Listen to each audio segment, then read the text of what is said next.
O Guedes não sabe nada da vida real da economia brasileira. O Guedes não conhece nada da história econômica brasileira. O Guedes é um desses intelectuais medíocres que leu até 1980 e de lá para cá nem sequer lê mais os livros americanos, que são uma realidade completamente diferente da realidade brasileira. Outra notícia é, aos poucos, diminuir o preço do botijão de gás. A ideia é aumentar a competitividade na exploração de petróleo e gás, que geraria uma arrecadação de até US$ 1 trilhão nos próximos 20 anos e impactaria no bolso do brasileiro. Nós vamos botar o gás para fora, nós vamos botar o petróleo para fora. Já existe um programa também que nós estamos fazendo, o choque da energia barata. Daqui a 2 anos o botijão de gás vai chegar pela metade do preço na casa do trabalhador brasileiro. Daqui a 2 anos o botijão de gás vai chegar pela metade do preço na casa do trabalhador brasileiro. Olá, boa noite a todos, eu sou Antônio de Castro e esta edição vai começar com a notícia que atinge o seu bolso. Olá, Hugo Evaristo, boa noite, onde você está? Boa noite para você, Antônio. Boa noite a todos. Eu estou numa distribuidora de gás aqui no Cruzeiro Novo para avisar que o preço do botijão vai aumentar. Segundo o Sindicato das Empresas Transportadoras e Revendedoras de Gás de Cozinha aqui do DF, o reajuste foi anunciado agora à tarde pela Petrobras. O aumento para as revendedoras será de 6% e entra em vigor já a partir de amanhã. O último reajuste no gás de cozinha foi de 5,5%, recente, no mês passado.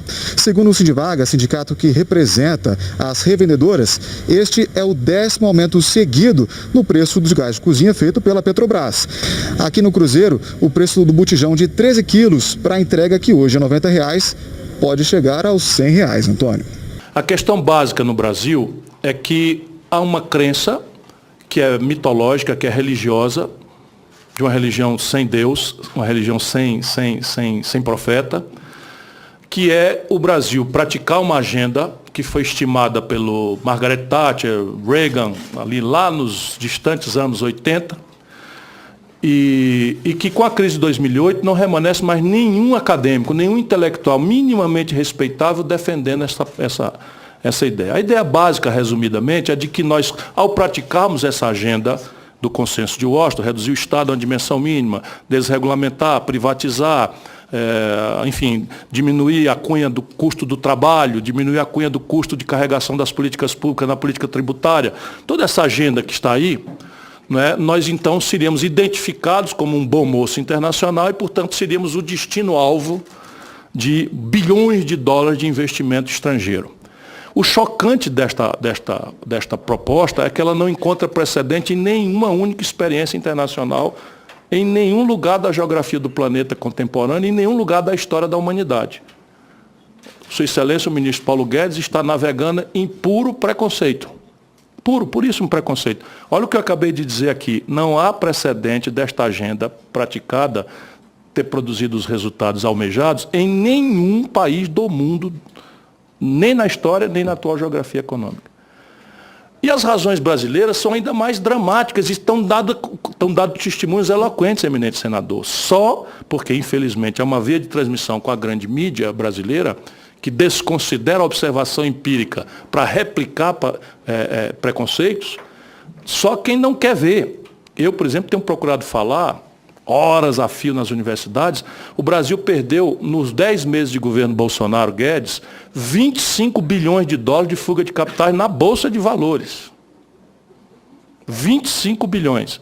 O investimento direto estrangeiro no Brasil está sendo desinvestido.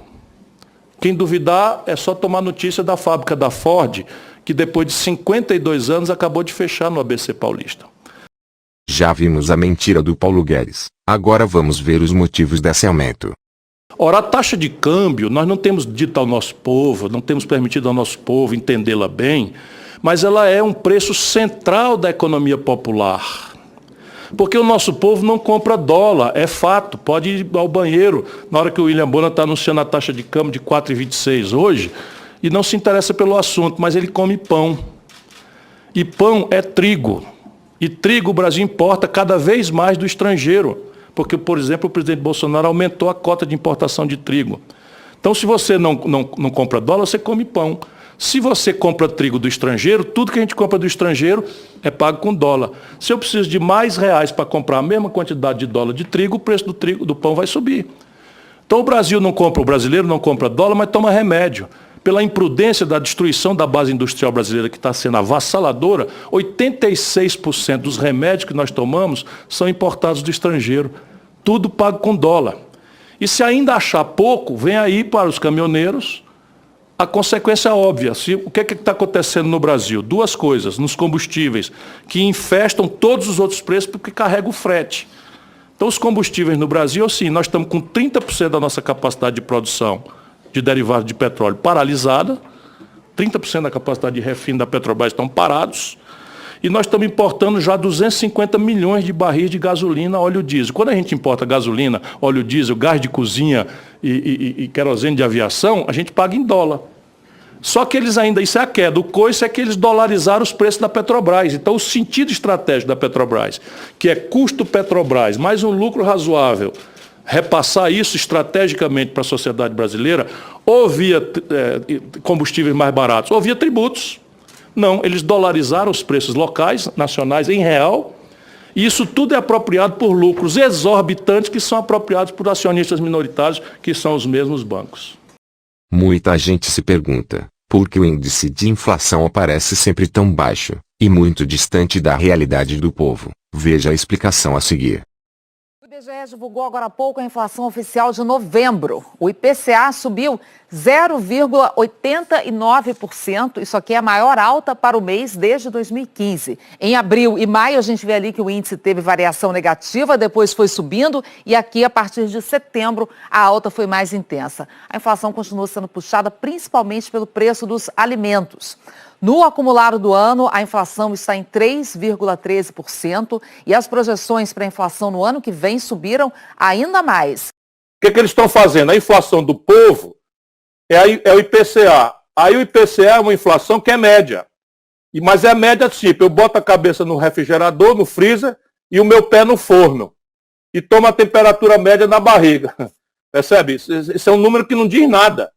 O que eles estão fazendo? Pega o feijão que cresceu, subiu 20%, pega o arroz que cresceu 30%, pega o cimento que cresceu 19% e abate com o hotel que fechou na pandemia, caiu 70%. Então ele faz uma média de bares, restaurantes, não sei o que caiu 50%, 40% o preço, aí faz a média e a atualização de salário. Mas os aluguéis são corrigidos pelo IGPM.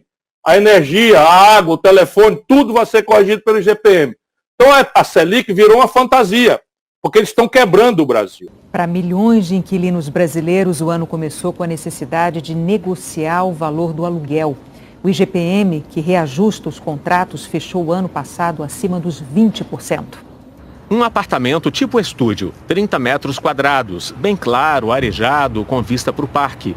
Aqui moram Flora, Coraline e a Carolina, que quase caiu dura quando recebeu o boleto para pagar o aluguel. Eu fiquei chocada com o valor do reajuste e argumentei que o ajuste era muito inesperado por conta da crise.